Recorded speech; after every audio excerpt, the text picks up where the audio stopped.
Hi friends, అందరికీ ఉగాది శుభాకాంక్షలు friends. ఈరోజు ఉగాది సందర్భంగా చూడండి ఫ్రెండ్స్, మామిడాకు తోరణాలు అయితే కట్టాము ఫ్రెండ్స్.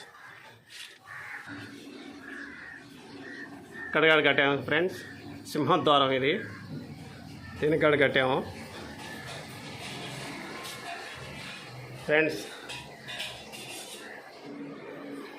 ఈరోజు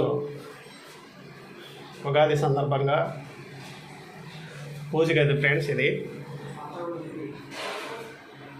నైవేద్యాలు అయితే చేసాము ఫ్రెండ్స్. ఇదిగో ఉగాది పచ్చడి ఫ్రెండ్స్. ఈ ఉగాది సందర్భంగా వీడియో తీసాము ఫ్రెండ్స్. తప్పకుండా